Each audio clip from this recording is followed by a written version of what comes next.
Bismillahirrahmanirrahim. Assalamualaikum warahmatullahi ta'ala wabarakatuh.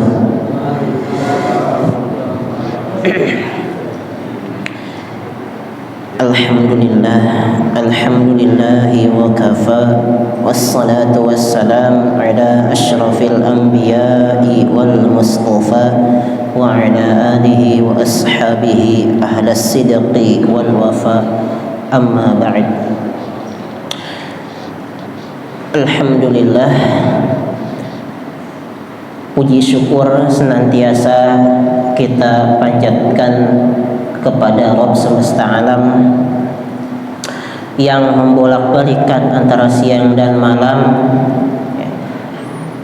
di mana pada malam hari ini Allah Subhanahu wa ta'ala mengumpulkan kita semua di dalam salah satu dari rumah Allah Subhanahu wa ta'ala, yaitu Masjid Allah, di mana kita berkumpul bersama, duduk bersama, sholat maghrib secara berjamaah. Setelah itu kita membaca Al-Quran, membaca Yasin, di mana afdhalul dzikri adalah qiraatul Quran.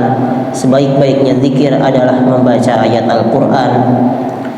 Setelah itu kita berdoa bersama-sama untuk diri kita, juga untuk keluarga kita, juga untuk orang-orang yang telah mendahului kita. Dan semoga kehadiran kita di masjid ini betul-betul karena bentuk rasa syukur kita atas segala nikmat yang telah Allah berikan kepada kita semua. Karena salah satu aplikasi daripada rasa syukur seorang hamba terhadap Rabb-nya adalah dengan melaksanakan perintah-perintahnya. Itulah bentuk rasa syukur yang sesungguhnya, yang tidak hanya diucapkan di dalam lisannya, melalui lisannya saja, ataupun di dalam hatinya, tetapi dia lakukan dengan cara melakukan amal-amal perbuatan ibadah yang tentunya diperintahkan olehnya. Ahibati fillah, nusalli wa nusallim ala habibina wa syafi'ina wa rasulina sayyidina Muhammadin sallallahu alaihi wa alihi wasallam, beserta para keluarganya, sahabatnya, tabi'ut tabi'in, tsummal amsal fal amsal. Semoga kita yang duduk di sini, hadir di sini, menghidupkan sunnah-sunnah beliau.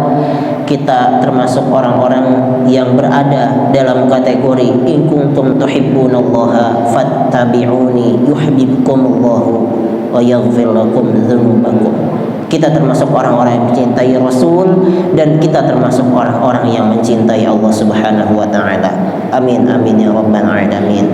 Qala Allah ta'ala fi kitabihil karim wa asdaqul qailin ba'da a'udzu billahi minasy syaithanir rajim. Bismillahirrahmanirrahim. Alhaakumut takatsur hatta zurtumul maqabir. Al-ayah.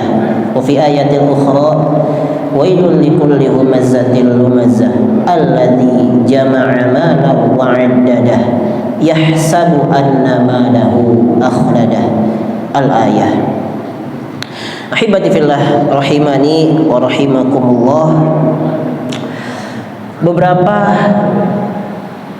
saat ini, beberapa waktu yang lalu ataupun saat ini, kita masih banyak sekali mendengar berita-berita yang cukup luar biasa, di mana peperangan saling terjadi, penghancuran bom, persiapan perang di antara negara-negara yang kuat, di mana negara-negara tersebut mempersiapkan nuklirnya masing-masing, yang tentunya beberapa hal ini menyebabkan banyak sekali kerusakan terhadap bumi tentunya.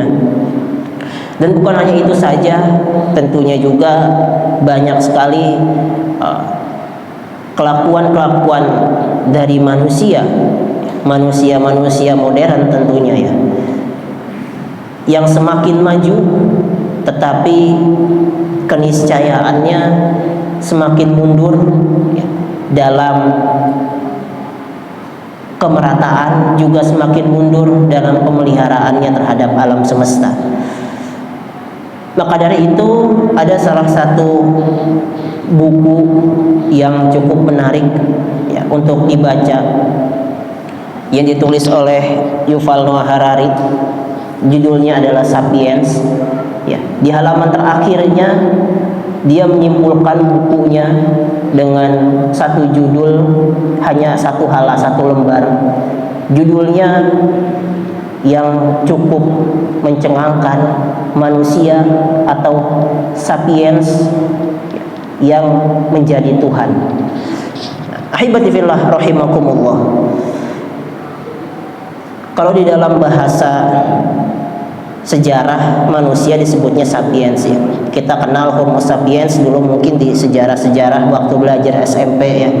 Banyak ya. Kita kenal Homo artinya manusia, sapiens artinya yang berpikir. Kan itu, atau makhluk yang bisa berpikir. Nah, disebutkan di sana manusia menjadi Tuhan. Disebutkan alasannya ternyata ya, dengan kemajuan yang luar biasa, manusia mengatasi wabah, manusia bisa pergi ke Antartika, ya, keluar angkasa, manusia bisa bolongin gunung sekarang ya. Kalau di China kan ya, udah semua terowongan kereta itu udah belah gunung semua. Ya, kalau di Indonesia kan belah gunungnya ke bawah ya, maksudnya nambah emas gitu ya.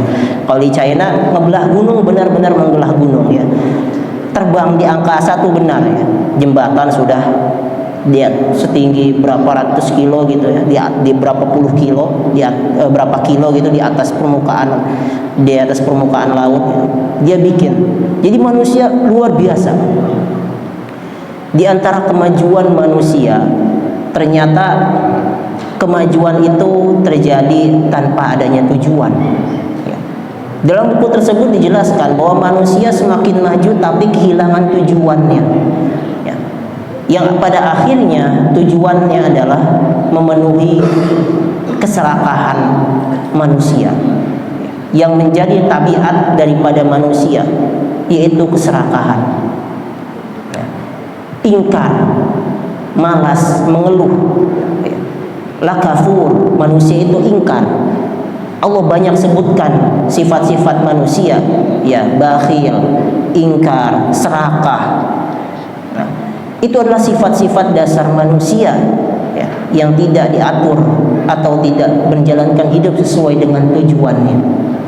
Nah, dan di akhir kalimat bukunya ya, disebutkan ya, hal yang lebih buruk apalagi saat dewa-dewi mencoba ya, melakukan tindakan di luar dengan atau perusakan terhadap dunia. Dewa-dewi maksudnya adalah manusia ya, yang oleh Allah Subhanahu wa taala sebenarnya diutus sebagai pemimpin di muka bumi. Orang yang diberikan tugas pokok utama ternyata menjadi tokoh utama yang merusak bumi, yang merusak dunia. Sebagaimana Allah pernah firmankan ya di dalam surat Al-Baqarah, Allah jelaskan ya, ayat 30, para malaikat komplain saat ingin diciptakan manusia sebagai khalifah. Apa kata malaikat? Qalu, ya, kata malaikat, apakah kau akan menciptakan ya, makhluk yang akan ya, merusak bumi dan menumpahkan darah? Dalam Al-Baqarah ayat 30 tersebut. Dan itu terjadi hari ini ya. Sosok makhluk yang diberikan kewenangan tertinggi oleh Allah Subhanahu wa taala, itulah yang merusak alam semesta. Ahibati fillah rahimakumullah.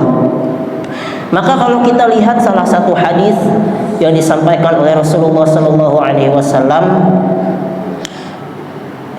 yang diambil dari hadis Hakim dari Ibnu Mas'ud radhiyallahu an, Rasul pernah bersabda, an Ka'ab bin Malik, dari Ka'ab bin Malik radhiyallahu an, qala Rasulullah sallallahu alaihi wasallam, Rasul berkata, ma dzibani ja'i'ani ursila fi ghanamin bi afsadalaha min hirsil mar'i 'alal mali wasyarafi lidini. Dari Ka'ab bin Malik radhiyallahu anhu, Rasulullah SAW berkata, ya, tidaklah dua serigala yang diutus, ya, yang kelaparan, ya, yang berada, ya, di dalam atau yang menyerang atau memangsa, ya, segerombolan kambing, ya, itu tidak lebih merusak atau tidak lebih kejam, ya, daripada hirsil mar'i, ya, sifat tamaknya manusia, alal mali, terhadap harta, wasyarofi, dan kedudukan, lidinihi, yang akan merusak agamanya. Ahibati fillah rahimakumullah, kalau kita lihat perumpamaan, ya, yang luar biasa yang diberikan oleh Rasulullah SAW, ya, Rasul sampaikan, kalau ada serigala, ya, binatang yang buas, kelaparan, ya, sangat lapar. Kita tahu tabiat binatang kalau lapar memangsa apa yang ada di depannya, apapun yang ada di depannya jika bisa dimakan, ya. Ditaruh di dalam kandang kambing, ya, penuh, itu tidak merusak. Karena kenapa? Kalau kita lihat, kalau ada serigala lapar, paling nerkam berapa kambing sih? Habis paling 2, 3, habis lah, ya. Setelah itu 4 lah palingnya, sisain bawa pulang buat anak-anaknya gitu lah, ya.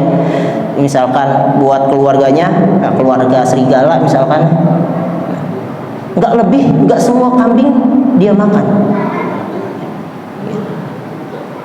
Tapi manusia kalau dikasih, ya, masuk, ya, ke dalam satu kawanan kambing, semua kambingnya hilang, ya, rumah kambingnya atau peternakannya juga hilang, sertifikat tanah kambingnya juga, kandang kambingnya juga bisa hilang, bahkan sampai orang yang milik kambingnya juga bisa hilang itu semuanya. Kalau manusia, perumpamaan yang sungguh luar biasa untuk menunjukkan betapa sifat tamak manusia itu kalau tidak diarahkan dengan tujuan yang benar, ya, maka akan menimbulkan kerusakan yang luar biasa. Nah, itu baru gambaran yang kecil sifat dari manusia. Nah, ahibati fillah rahimani wa rahimakumullah.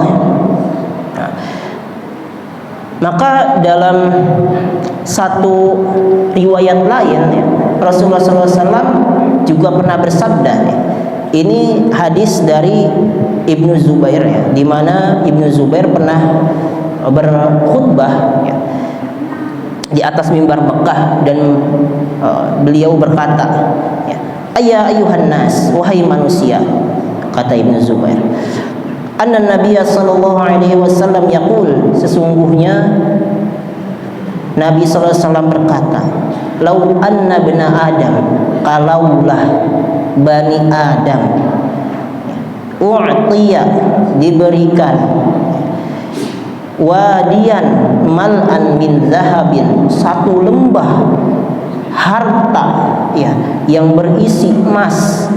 Jadi lembah isinya emas semua. Ahabba ilaihi thaniyan, maka dia akan cari yang kedua.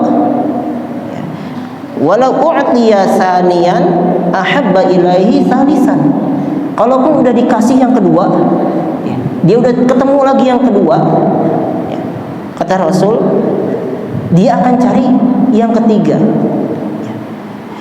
Wala yasuddu jawfa bni Adam, dan tidak ada yang bisa menutup, membatasi, ya, perutnya Bani Adam illa turab, kecuali tanah.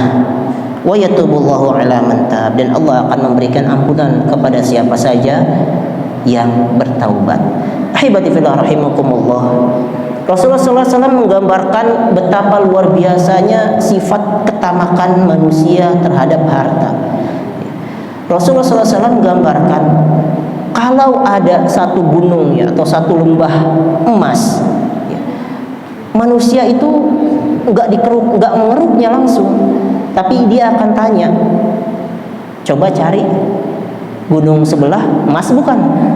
Dia akan cari gunung sebelah itu emas bukan? Padahal gunung ini aja belum habis diraup, tapi dia akan cari gunung sebelah itu emas bukan? Kalaupun gunung sebelah itu ada emas, dia akan cari lagi mana emas, gunungan emas yang ketiga, yang mana lagi yang bisa kita raup. Apalagi dengan sistem kapitalisme hari ini, itu sudah terjadi puluhan tahun yang lalu kepada Timur Tengah. Ya, silahkan bisa dibaca sejarahnya. Ya, kenapa Amerika bisa menguasai Timur Tengah, dan jangan aneh melihat politik Timur Tengah hari ini ya, dengan Aramco-nya yang besar gitu ya. Politik Timur Tengah, kecuali Iran yang nggak bisa dimasuki oleh Amerika. Ya, ahibati fillah rahimakumullah, itu sudah terjadi dengan politik materialisme atau kapitalismenya orang-orang barat. Nah, itulah sifat manusia, dan tidak ada yang bisa menghentikan ketamakan manusia kecuali apa? Turun, tanah, atau kematian. Makanya jelas Allah sampaikan dalam surat At-Takatsur, alhaakumut takatsur, celakalah orang yang bermegah-megah. Hatta alhaakumut takatsur hatta zurtumul maqabir, sampai mereka masuk ke dalam liang kubur. Atau dalam ayat yang lainnya ya, kenapa mereka menganggap semua itu penting? Karena mereka menganggap ya, yahsabu annama lahu akhlada, karena mereka menganggap semua itu abadi. Mereka nggak mau meninggalkan harta-harta mereka. Ahibati fillah, inilah bentuk ketamakan manusia yang luar biasa yang digambarkan oleh agama Islam, oleh Rasulullah SAW. Nah, bahkan dalam satu hadis riwayat yang lain menggambarkan tentang kedatangannya hari akhir ya, atau kedatangannya kiamat. Salah satu ya tanda-tanda kiamat ya, adalah manusia lebih sangat-sangat bertambah kecintaannya dan ketamakannya terhadap dunia. Sebagaimana Rasul sampaikan ya, iqtarabatis sa'ah, telah dekat hari kiamat. Wala yazdadun nas 'ala dunya illa hirsan, dan tidaklah bertambah kecintaan manusia terhadap dunia kecuali semakin tamak, semakin semakin tamak. Wala yazdaduna minallahi illa bu'dan, dan tidaklah semakin bertambah kedekatan mereka kepada Allah kecuali semakin jauhnya mereka dari Allah Subhanahu wa taala. Ahibati fillah rahimakumullah, salah satu tanda-tanda hari akhir sudah kita lihat ya, di mana ketamakan manusia menguasai dunia, ketamakan manusia yang merusak alam, ketamakan manusia merusak dirinya, tetangganya, bahkan merusak ya rakyatnya bagi negara.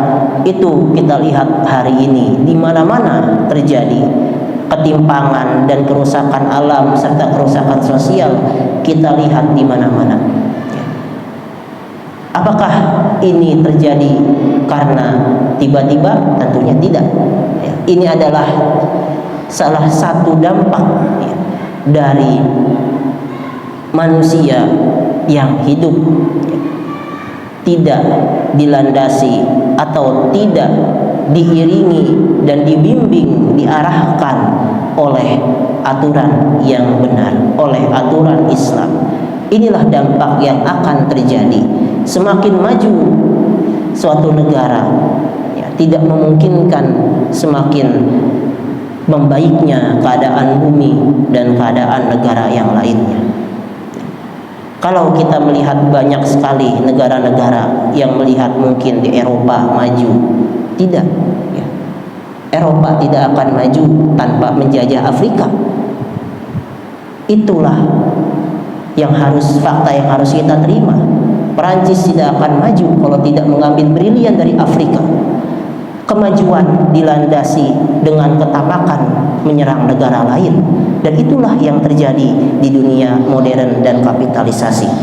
Ahibati fillah, a'azzani Allah wa iyyakum ala ta'atih. Maka pentingnya kehidupan yang dibimbing oleh aturan menjadi suatu kewajiban, menjadi satu yang harus dilakukan oleh setiap umat Islam. Maka setidaknya kita yang hadir di sini, kita yang selalu mengaji sholat berjamaah, kita juga selalu hadir saling menolong dan saling membantu. Maka setidaknya kita coba menanamkan ke dalam diri kita prinsip-prinsip tentang pengaturan rizki yang telah Allah Subhanahu wa ta'ala sampaikan banyak di dalam Al-Quran, juga di dalam hadis Rasulullah sallallahu alaihi wasallam. Karena pada akhirnya tidak ada yang akan tersisa bagi manusia, bagi seseorang makhluk, ketika apapun itu, saat dia mencintai dunia melebihi cintanya terhadap Allah Subhanahu wa ta'ala, kecuali kegelisahan, kecuali capek, keletihan dan penyesalan yang mendalam. Sebagaimana hal ini disampaikan oleh Ibnu Qayyim rahimallahu ta'ala, di mana beliau berkata, muhibbud dunya la yanfakku min salasin. Orang yang cinta terhadap dunia tidak akan pernah terlepas dari 3 hal. Pertama, hammun lazimun, kesedihan atau kegelisahan yang terus menerus. Wa ta'abun daimun, dan rasa lelah, rasa letih yang berkelanjutan. Wa hasratun la yanqadi, dan rasa penyesalan yang tidak akan pernah berakhir. Maka kalau kita lihat orang yang mencintai dunia, dia akan gelisah. Punya harta banyak, takut hartanya diambil orang, takut hartanya diambil oleh istrinya, takut hartanya dihabisin oleh anak-anaknya, takut jabatannya turun sehingga dia menjadi orang yang miskin. Gelisah hidupnya. Semakin kaya bukan semakin bertambah dekat kepada Allah, tapi semakin gelisah hidupnya. Bukan semakin tambah dekat dengan Allah, semakin banyak beribadah, justru semakin gelisah hidupnya. Itulah ciri-ciri orang yang cinta terhadap dunia, sehingga dia akan melakukan segala hal yang bisa dia lakukan untuk mempertahankan harta kekayaannya, apapun itu, melakukan apapun itu. Sehingga jangan heran kenapa orang yang kaya semakin kaya dengan melakukan hal-hal yang tidak manusiawi, karena gelisah hidupnya. Gelisah takut ketahuan korupsi, gelisah hidupnya takut ketahuan berbohong di depan massa, dan banyak hal lainnya. Itulah kegelisahan yang akan didapatkan orang yang cinta berlebihan terhadap dunia. Selanjutnya ta'abun daimun, letih, capek, karena yang dikejar adalah dunia. Setelah harta itu didapat, apa yang akan dia dapat? Tidak ada. Gitu. Setelah terkumpul di rekeningnya 1 miliar, ya terus apa? Udah selesai. Capek, kerja pagi sampai pagi lagi, ya 24 jam kadang gitu. Kalau orang-orang yang berbisnis dan super sibuk, ya, capek. Dan yang terakhir adalah penyesalan. pada akhirnya harta tidak bisa menolong dirinya, bahkan tidak bisa menolong keluarganya. Ahibati fillah, itulah yang dapat disampaikan. Assalamualaikum warahmatullahi wabarakatuh.